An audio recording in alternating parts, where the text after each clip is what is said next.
What's up, team? All right. Hey, it's Wednesday already. How'd that happen? That's the nice thing about short work weeks. Yes, I'm still cutting my hair. Yes, I'm still losing it faster than you can possibly imagine. Couple things. First of all, pandemic issues with dry cleaning. I totally forgot I had stuff at the dry cleaner. I went and picked up a ton of stuff at the dry cleaner. So if you stopped going to the office or working from home during the pandemic, don't forget to check back with your dry cleaner. I'm going to talk about vacation rentals today. A couple interesting things going on there. I'm personally looking at purchasing a vacation rental, so I'm investigating it myself, and that's why I wanted to cover this today. I'm neck deep into it. We've got some good news regarding interest rates as far as the formation continuing, so we're going to go through that. I've got an event coming up, which is going to be super fun. It's a realtor-only event, though. It's not an event that's open to the public. But if you're in the business, in real estate, it's definitely worth checking out. So Derrick Evans here, VA Home Loan Specialist, NMLS 155010. Call, text, email me if you have questions, want to buy or refi. And let's dive in. Let's take a look at what's going on here. So a couple of things. Let's start with the mortgage bond chart. Going through this in great detail here recently. I'm going to zoom in a little bit, and we're going to look at just kind of what we've been tracking and what's happening here with the trend. And we've been drawing sort of a loose trend line. This is really a more firm trend line here.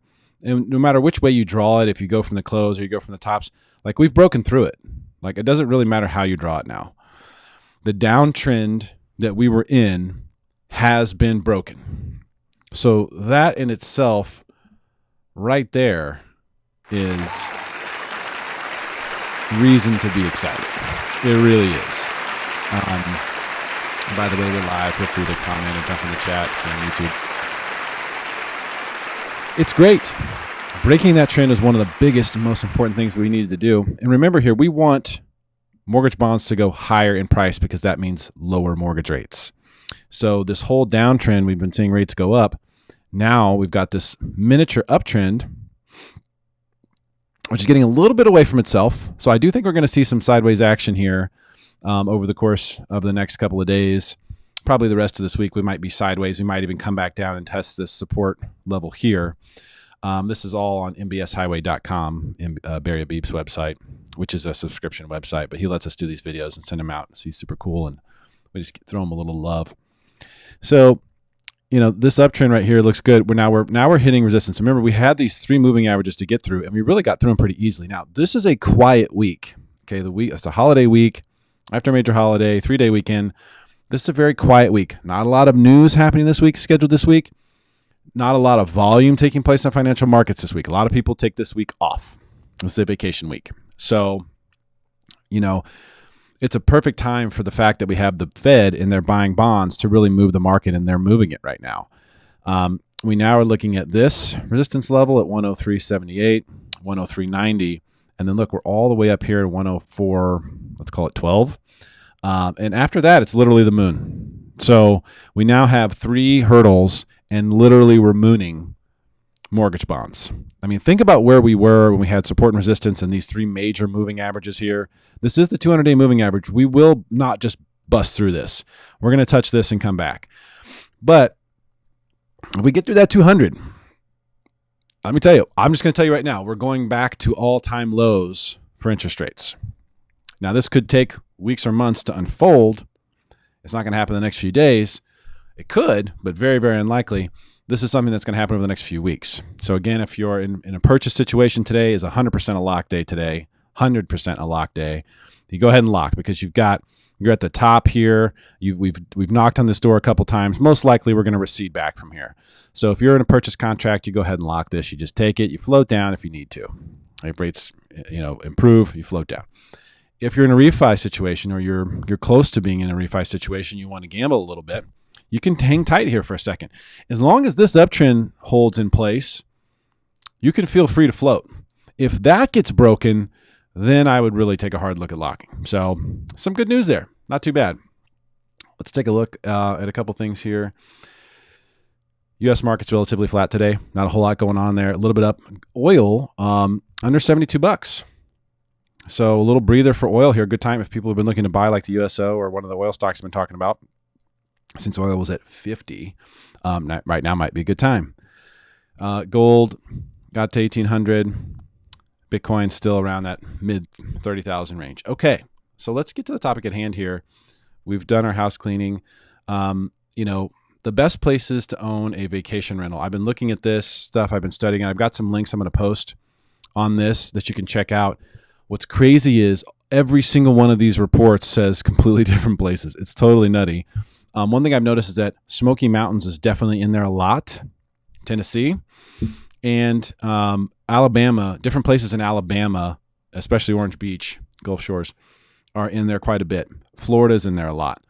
I'm here on the West Coast looking at this myself going, all right, where can I buy a vacation rental? Here's a couple of things you need to know that I've sort of stumbled across that are important, I think, to understand. Not only when you buy a vacation rental, are you putting a down payment, closing costs, but you're also furnishing a home. So you've got to factor that in. Your first year or two with your vacation rental, even though you may be cash flowing against the payment, you're going to show negative on your tax returns, which is good for taxes, not good for qualifying for if you're buying a primary residence or something else, because you're going to have that negative. You're going to dump a lot of cash into it to begin with and then hope that you get it back. So that is something to keep in mind. Also, one of the things in the hottest Airbnb markets is you'll have rules coming, like in San Diego. They're essentially saying you can't do it. You're not going to allow you to just do a vacation rental with your home because there's concerns that go along with it. Las Vegas is another place that's done that. There's other places that have done that. Del Mar has done that. They won't let you do less than a 30-day rental. I'm not going to allow you to have a house hotel, if you will. And at first, as someone who believes in liberty, to me that sounds like tyranny. Like, wait a minute, I own the home. I bought the home with my money. I paid for it. And you're telling me I can't rent it to people, a different person every night if I want to? That doesn't sound right. However, this is one of those cases where I do understand the macro implications, because the numbers, by the way, if you start running numbers on vacation rentals, oh my goodness, do they pencil? Whoa, man. Wow, does it pencil? So you really have to think about, well, what would happen? And I've got several of these different sites here, and we'll look at some of the places that they're saying and kind of what they're giving you from an expectation standpoint. I found a lot for 2020 and 2021, and then going back a little bit. I didn't go back too far. I wanted to get more recent information. Palm Springs is on here, and that's one of the ones that I'm looking at personally. It's a very, very good one. From the people I know who own in Palm Springs, the numbers are so crazy. I can't believe that there are any places that are better. Can't believe it. But home values have gone up a lot recently. So if you could just buy them willy-nilly. So a lot of the places like Las Vegas, for example, they'll let you do it, but it has to be your primary residence. So you can't just buy an investment property and do a vacation rental. And a lot of the same things are happening like here in San Diego. Why are they doing that? Well, they're doing it for who knows what reason. But what they are preventing is they're preventing Wall Street from buying these homes. I can tell you right now, if it were totally wide open and you could just buy as many houses and vacation rent them without any sort of rules against it, I personally would start a fund right now. I would call everyone I know who has cash, and I'd say, let's start a fund, let's buy vacation rentals and create a mega corporation. For sure. That's how good the numbers are when you pencil them out. You're going to pencil out great numbers. So you start running numbers on a potential vacation rental, it's going to pencil very, very nicely. So these big corporations, look at what's happening right now. BlackRock, many other 200 plus Wall Street firms are buying real estate as fast as they can get a hold of it. Why are they doing that? They're doing that for long-term rentals, because the long-term rental dollars make sense. The Airbnb rental dollars are 2.5 to 4x that. So think about the run on real estate we would have. Prices would go insane. People would be completely priced out of markets. It would be mayhem. And that would be the Wall Street control of real estate taking over, my worst nightmare. And unfortunately, I think something that's inevitable. It's in process right now. It may be moving at a snail's pace, but it is moving towards the finish line. One of the many reasons I encourage people to buy real estate. And I'm not a huge fan of these new homes, the 2-story, tiny lot stuff. If it works for you, maybe you don't want a yard, you don't have to mess with it. Great. For me personally, though, that's not where I don't think that's the best investment. I mean, the best investment, unless you're in a market that's just kind of like that, like San Diego's kind of like that, San Francisco's kind of like that. But I'm looking at some of the new home developments in places where there's plenty of land and they're building on these same tiny lots, and that just doesn't make any sense to me. So let's look here. This one. So this is Vacasa, which is actually a property management firm, and they put together the best markets, and they're looking at median home sale price and then cap rate, and this is for vacation rentals. And they're showing you a cap rate. I don't know exactly. They're factoring this as a net cap rate, but I don't know exactly how they're factoring that. Palm Springs shows up at number 8. This is one where I can tell you right now, I'm running numbers. I know people who are running numbers. I know people there who own and who have gotten amazing numbers. That's definitely one of them. Dauphin Island, Alabama. I'm seeing Alabama on every list, and I'll post all these links in the YouTube so you can check it out. Vail, Colorado is one. Florida's everywhere on these things. North Carolina seems to be a big one. Tennessee also with the Smoky Mountains. These seem to be some of the biggest and best areas. Look at Big Bear. Big Bear showing up on here. Another place that I'm looking at. Breckenridge. I love all the Colorados. That's going to be a good one. So just kind of exploring some of these things. Now, when you buy a vacation rental, you got to keep in mind that this is something that it's essentially run like a hotel. So you're going to need contacts. You're going to need someone. You're going to need cleaner. You're going to need handyman. You're going to need property manager or someone to keep an eye on things. Check out the place. So you do need a lot of help when you do this. So things to factor in: the cost to furnish a home is, factor that into your initial budget. Know that you're going to operate for a loss. Know that you're going to need some people locally. You're going to need a plumber. You're going to need a handyman. You're going to need a property manager. You're going to need a pool person. You're going to need a lawn person. You're going to need all those. And so hopefully, if you're working with the right agent in that area when you purchase, then you'll be able to, get all those contacts from them. If not, then you may have to do some serious research on your own.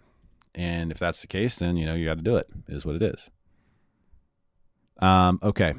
This one was interesting too. Look, New Jersey showed up as number 1 on here. Pennsylvania, Georgia, Texas. If we looked at these at the last list, literally none of these were on there. I mean, I don't think Texas was on there at all. Oh, here, Corpus Christi down here. So these lists are giving us totally different places, but I would say, pick a spot that's close to you. This is the reason why I'm looking at Big Bear, the reason why I'm looking at Palm Springs, because I know people who own there, because I know some of the numbers that people are pulling there, and because I can utilize those myself. One of the things I think that's cool about owning a vacation rental is that you should be planning on utilizing it yourself. Some people are doing some really fun stuff with this too, by the way. Buddy of mine owns a home in Encinitas, really nice ocean view home with a pool, couple, probably $2.5 million home or something like that. He's getting $10,000 a week. So literally will rent out his home, Airbnb, because he can do it because he's in Encinitas, not in San Diego. And he's Airbnb-ing his house, getting $10,000 a week. He's taking his family off in his RV and going and just putting around in different places and getting paid pet cash for it. It's crazy. It's also his primary residence, so he's safe even if the San Diego laws reach. And then there's other people who are just sort of doing like my buddy Josh does with his Turo business with cars, where they're just living at whichever place is not rented, and they have several homes, in an area, and they just sort of bounce around from different homes. You can't do that with kids really, but there's different ways to go about it. Also, some people in their golden years that I know, from a vacation rental standpoint, they're having a summer location and a winter location, and they're, staying in one for that period of time and staying in the other for the other period of time and renting it out on opposites. And so that's also a fun way that you can play this. So technically, it's not a primary residence if you're staying in 2 homes and you're splitting your time there. They're both called second homes. But, when you do financing, that matters. But you can always buy a place as your primary, have that as your primary, and then look over the course of the next year for your second one, and then start vacation renting them from there. But vacation rentals, you're getting so much money for your vacation rentals that for a lot of people, it does make sense. Like if you're going to take a 2-week vacation to vacation rent your house If you could get 10 grand and pay for your entire vacation, would you do it? I don't know. It's an interesting thing. So I'm looking at this. I think if you're going to look at it, know you're going to have to put a lot of cash out up front to furnish the home, down payment, closing costs, etc. Probably do some repairs. Plan on making minor repairs to a home, getting new energy efficient appliances in there. The last thing you want is because it's all about the reviews. So the people who I've talked to who own vacation rentals, they say it's all about the reviews. And you've really got to focus on, especially out of the gates, getting a lot of 5-star reviews. Well, the last thing you want is for someone to show up there and have a toilet clog and then have the dishwasher break, and even though you may have a handyman on call, they're like, man, this place is a dump. You're not going to get 5 stars when that happens. So get new appliances. I would highly recommend getting new toilets too. The Flush 2000, get the crazy ones where, someone's kid could throw a doll in there and it'll still flush. Get one of those guys. You don't want water leaks and you don't want inconveniences for people. So a lot of times also what I'm hearing from owners is that it's the little things that people really comment about. So like having an extensive coffee set up, having all the kitchen tools that you might need, having the pack and play, having the high chair, those little things that people might forget, and then you've got it there. So it's not just about mints and soap and whatever, but those other things that people might actually have wanted to bring and forgotten that are kind of a big deal, or they might have at their home kitchen, but they're not expecting to see it there in yours. Those are the things that people comment about and say, yeah, it was so amazing. We had a Vitamix, so I was able to make my smoothies, went to the grocery store, whatever. So those are the kind of things that I'm hearing. I'm getting into this myself for the first time, and I'm excited about it. So we'll see what happens. I really would like to buy in Vegas. I think Las Vegas is probably the most obvious market besides San Diego. San Diego is the biggest no-brainer and has been for a decade. I've been telling you this since 2005. Biggest no-brainer of all time. I've been everywhere. There's no place that's as awesome as this. Hands down, it's just plain and simple. This is the best place ever. And it's priced like in not near the top. There's places that are still twice as expensive as San Diego per square foot. I think New York is still 3 times. What? So we're undervalued here. And even though the market may, slow down because we've had such a big run up, maybe it'll slow down for a little while. It's headed higher. I'm telling you.